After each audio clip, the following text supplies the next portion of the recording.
Hi, everybody. So today we're talking about finding your X and Y intercepts from multiple representations, specifically from graphs and from standard linear equations. Okay. Um, this unit is all about linear functions, but when we talk about X and Y intercepts, that's kind of universal to all functions. So there's a couple of things where when we get to the graphs, as we're talking about the graphs, I'm going to bring that up about them being universal to all functions. Okay, so we are going to start with our x-intercepts. Okay, and the x-intercept is where the function crosses the x-axis. Okay, and again, this is something that is universal to all functions. It doesn't matter if it's linear, quadratic, exponential, whatever. It is that wherever the function crosses the x-axis, that is your x-intercept. Okay, and it's written as a point as x comma 0. So whatever the x value is, comma 0. In this case, our x-intercept is right here at 1, 0. Okay, fix that. All right. Now the x-intercept does have another name. You'll often hear it referred to as the zero of the function. Okay, it's just another way of saying the x-intercept. Okay, it's just another term for the same point. Where does it cross the x-axis? Specifically with zero of the function, it is the x value of your x-axis. Okay, the y-intercept, that is where the function crosses the y-axis. This one you're probably a bit more familiar with. You've done in middle school, you've done y-intercepts. If you are more familiar with the slope-intercept form of a line, that uses the y-intercept. So the y-intercept is a little easier for people to remember because it is where it crosses the y-axis, and you get a little bit more practice with it. Okay, so in this case, our y-intercept is up here at 0, 1. When we write it as a point, the x is always 0, and then we have our y value. Okay? All right. So that should be pretty straightforward and easy enough that you're just looking for where it crosses the x-axis or where it crosses the y-axis. Okay?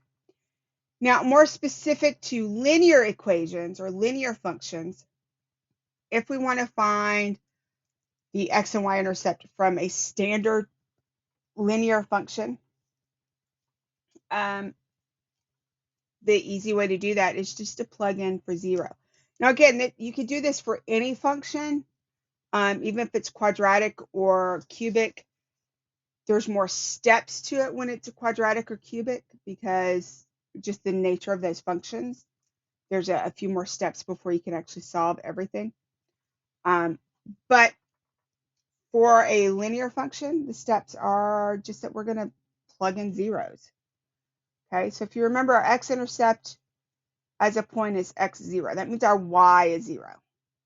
Okay, so what I'm going to do is I'm going to take my function, this in standard form. I'm going to take 3x minus 2 times 0 equals 20. Sorry, equals 12. I don't know where I got 20 from. All right, equals 12. So we're just going to solve for x now. Okay, we've substituted in for our y value. We put that 0 in place of our y value. Now we're going to substitute in, or now we're going to solve for x. So 2 times 0 is just going to be 0. So now we have 3x equals 12.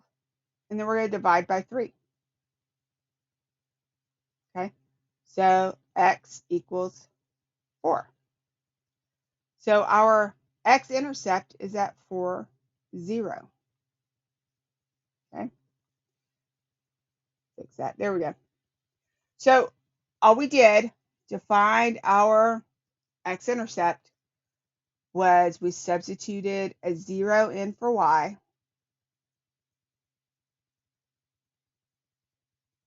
and then we divided by the coefficient, okay, of x to get our x-intercept.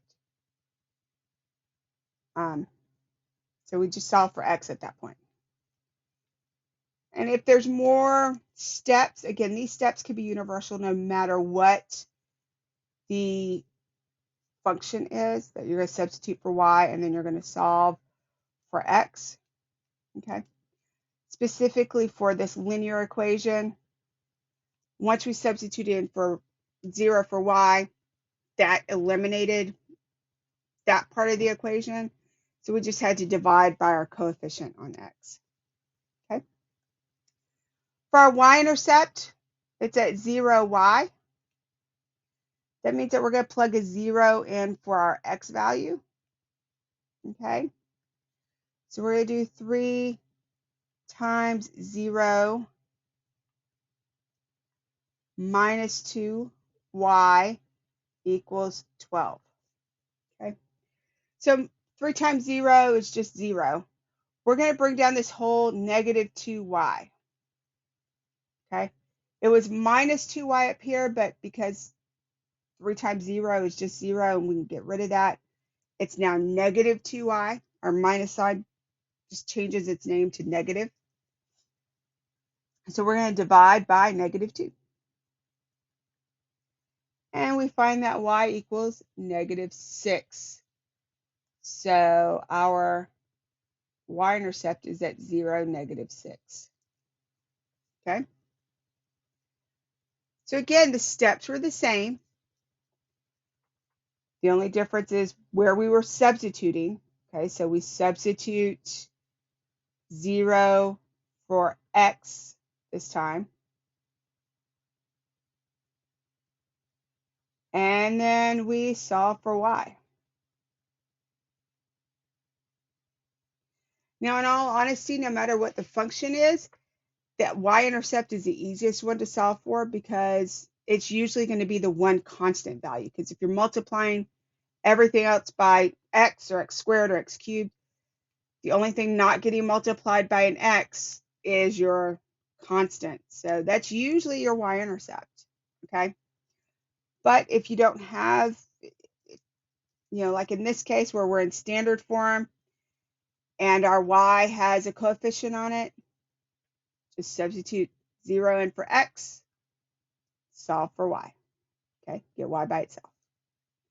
All right, let's try this one. Now I'm going to make a little change to what we have on our paper here, and I'm going to change this 12 to a 20, okay? Just we've already divided it to 12. I want to give us some different numbers to look at, okay? So let's do 4x minus 2y equals 20. All right. Okay. I want you to take a minute to try and find your x and y intercept for this equation. And pause the video, take a minute to try and find that, and then come back and see if you got it right. Okay. So pause the video. Try to find your x and y intercepts for 4x minus 2y equals 20. And then once you've found it, unpause the video and see if you've gotten it correct.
All right, you should have unpaused the video by now, and as you can see, for the x-intercept, we're plugging a 0 in for the y. We get 4x equals 20, divide by 4, so x equals 5. So our x-intercept, our 0 of this function is at 5, 0. Our y-intercept, we plug 0 in for the x. We get negative 2y equals 20, divide by negative 2, so y equals negative 10. So 0, negative 10 is our y-intercept. All right, guys, you have a great rest of your day. If you are in my algebra classes and you are watching this as part of class today, then you have an assignment to work on next, where you practice these skills, okay? Otherwise, if you're just here to kind of brush up on how to find your x and y intercepts, or just because you found me some other way, welcome. Go ahead and hit the subscribe button, and I appreciate y'all being here. Have a great day. Bye.